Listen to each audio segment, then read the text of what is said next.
रामकृष्ण हरे. सज्जन हो, आज आपणा पुढे गोपाळ काला या अर्थाचं थोडक्यात कीर्तन सादर करणार आहे.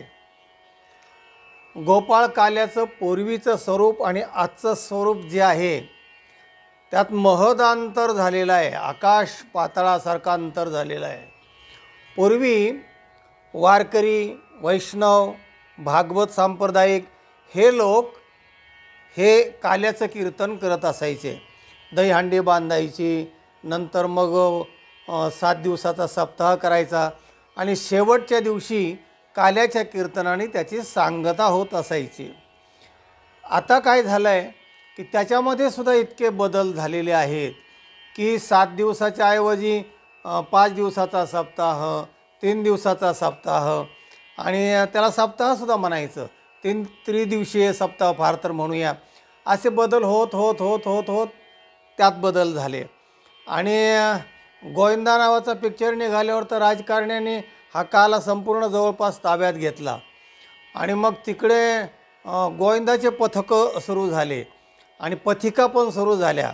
मुली पण पथक बनवू लागल्या आणि 25-25 लाख रुपये त्या गोविंदाच्या दहीहंडीवर तिथं बांधायला लागले. 2-2, 3-3 महिने मग हे पथकं प्रॅक्टिस करायला लागले आणि मग डीजेच्या तालावर काय नाना प्रकार काय.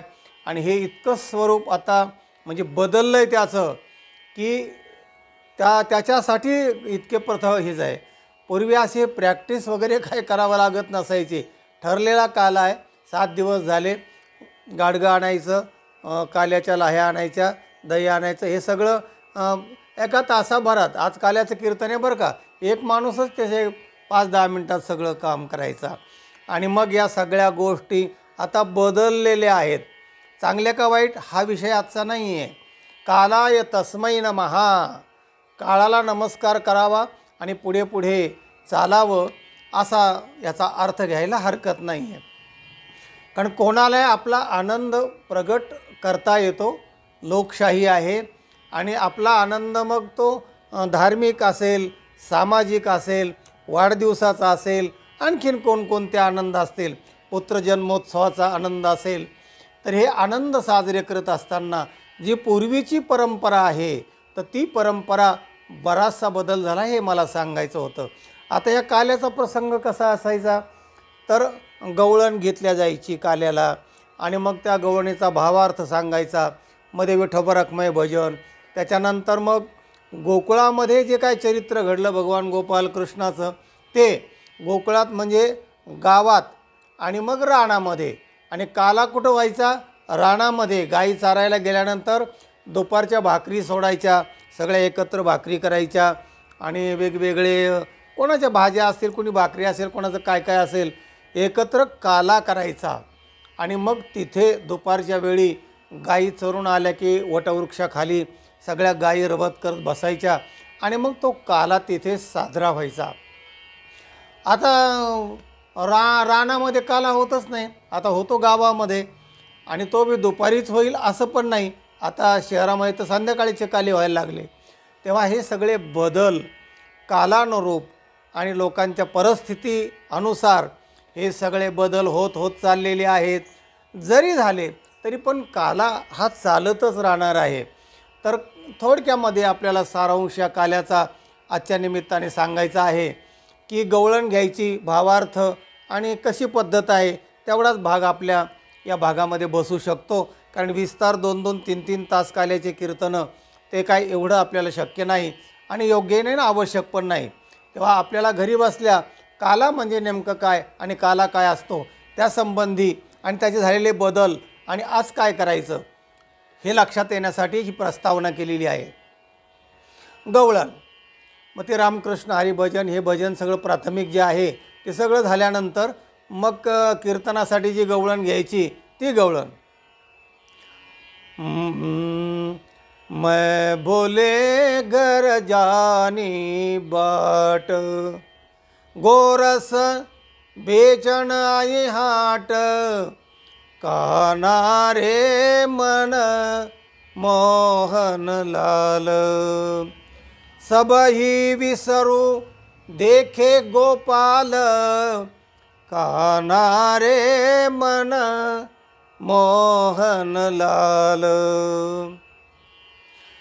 कहाँ पग डारू देखे अनेरा, देखे तो सब ओही ने घेरा। हो तो थकित बहिरे तुका, भागा रे सब मन का धोका। तुकोबारायांची गवळण आहे.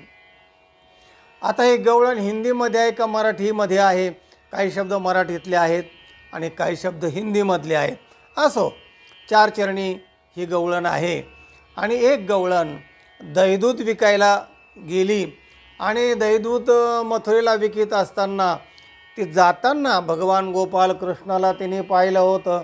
आणि पाहिल्यानंतर देखिला डोळा बैसला मनी, तोची वदनी उच्चारी. तिथे बाजारामध्ये गोविंदू घ्या कोणी, दामोदर घ्या गे, असं ती ओरडायला लागली. रोज काय म्हणत असायची? दही घ्या, दूध घ्या, ताक घ्या, लोणी घ्या, असं ओरडायची. आज वेगळंच बोलायला लागले. तव तव हसती मथुरेच्या गे. मथुरेतल्या गवळणी हसू लागल्या की बाई आज काय बरळते आहे. आणि ती दहीदूध विकताना तिचा तो माल विकल्यानंतर जी ती घरी निघाली, तर घरी निघता निघता दुसऱ्याच्याच गल्लीमध्ये गेली आणि दुसऱ्याच्या घरी गेली. ती बाई म्हणे, ओय इकडं कुठं चाललीस तू? तुझी गल्ली कुणीकडे, तुझा रस्ता कुणीकडे आणि चाललीस कुणीकडे? हे आमची गल्ली, आमचं घरी, इथं काय कुठं घुसतीस का काय? तेव्हा गवळण म्हणते, मैं बोली घर जानी बाट, मी घरी जाण्याची वाट भुललेली आहे. कुठं गेली होती? गोरस बेचन आई हाट. बाजाराला आले होते गोरस विकण्यासाठी, दही विकण्यासाठी. हो का? म्हणले कशामुळे हे झालं तुला असं? कशी काय बोललीस? काय बसलं तुझ्या डोक्यामध्ये? गवळण म्हणते, कान्हा रे मन मोहन लाल. तो कान्हा मन मोहन लाल, सुंदर असा मनाचं मोह घालणारा तो माझ्या डोक्यामध्ये बसला. आणि मग माझं इतकं बसलं की मी इकडे तिकडं पाहायला लागले, काय लागले की मला ते तोच दिसतोय. सब ही विसरू देखे गोपाल. सगळं मी विसरले आणि सगळा गोपाल दिसतोय. आणि म्हणून मी चुकून तुमच्या घराकडे आले, तुमच्या गल्लीमध्ये आले. अगो बाई, म्हणलं एवढं तू बोललीस, एवढी वेडी झालीस? अहो एवढी म्हणजे मला काय सुसाना. कहाँ पग डारू देखे अनेरा, देखे तो सब ओही ने घेरा. कहाँ पग डारू, कुठं पाय ठेवूस मला समजेना. कहाँ पग डारू देखे अनेरा, तो कृष्ण मला दिसतो आहे. देखे तो सब ओहीने घेरा, जिकडे पाहे तिकडे हरी, जिकडे पाहे तिकडे हरणे घरी कोंदिले, असं तिला झालं. तेव्हा तुकाराम महाराज शेवटच्या चरणामध्ये म्हणतात, हो तो थकित बहिरे तुका. तुकाराम महाराज म्हणतात, तिची अवस्था पाहून मी सुद्धा चकित झालो. पण तिच्या त्या अवस्थेमुळे तिला जे दुःख होत होतं, सामाजिक सांसारिक त्रिविध ताप, हे सगळे नाहीसे झाले. तिला फक्त कृष्ण, सच्चिदानंद स्वरूप असणारा भगवान गोपाल कृष्ण तो एकच दिसत होता. आणि मग तिचं काय झालं? भागा रे सब मन का धोका. त्याच्या मनातले जे धोके दुःख सगळे गेले. तिला पांडुरंग म्हणजे भगवान गोपाल कृष्णच दिसत होता. असा हा गवळणीचा भावार्थ आहे. इथे विठोबा रखमाई भजन होतं. आणि मग झालं विठोबा रखमाई भजन झालं की मग गोकुळीचे जे चरित्र झाले, चरित्र ते उच्चारावे केले देवे गोकुळी. गोकुळातल्या कथा सांगायच्या मग. आणि मग ह्या गोकुळातल्या सगळ्या कथा झाल्यानंतर मग काय असतात त्या कथा? कृष्ण खोड्या करतो आहे, दहीदुधाच्या चोऱ्या करतो आहे, यशोदेकडे गारणं घेऊन महिला येत आहेत आणि सांगतात, यशोदे कृष्णाला सांगावे गोकुळे राहावे का जावे. कृष्णाला सांग. यशोदा वैतागते, कृष्णाला सांगते, कृष्णा तुला मी ताकीद करते, कोणाच्या घरी कधी जाऊ नको रे. तेव्हा मिळोनी साऱ्या गवळ्याच्या नारी, माठ यांचे फोडू नको रे. त्यांची माठ फोडतोस, खडे मारतोस, अजिबात नाही.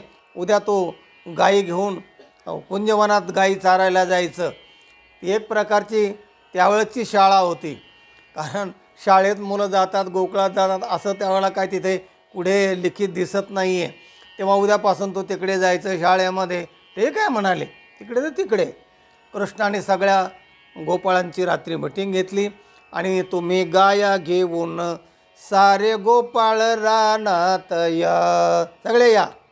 तिथे गेले. दुपारची वेळ झाली आणि सगळ्या गायी चरून वटवृक्षाखाली जेव्हा दुपारच्या वेळी आल्या आणि मग सगळ्यांनी आपापल्या शिदोऱ्या एकत्र केल्या, मोदे केले. मोदा घेऊनिया करी पेंद्या वाटितो सिदोरी, भानुदास गीती गात प्रसाद देतो पंढरीनाथ. तुका म्हणे काला वैकुंठी दुर्लभ, विशेषे हा लाभ संत संगे. सगळ्यांना काला समभाग करून वाटल्या जायचा. गोपाळ काला गोड झाला, गोपाळांनी गोड केला. नाचायचे, तृप्त व्हायचे, आनंदित व्हायचे. आणि तो जो काला आहे तो आजपर्यंत वैष्णवांनी म्हणजे वारकऱ्यांनी चालत ठेवलेली आहे परंपरा. तेव्हा मग हा सगळा भाग सांगून झाला. दहीहंडी फोडली, गोपाळ काला वाटला. मग ज्ञानेश्वर माऊलींचं भजन. ज्ञानेश्वर माऊली ज्ञानराज माऊली तुकाराम. आणि मग सारांश सांगायचा. मग दोन प्रकारचे काले असू शकतात.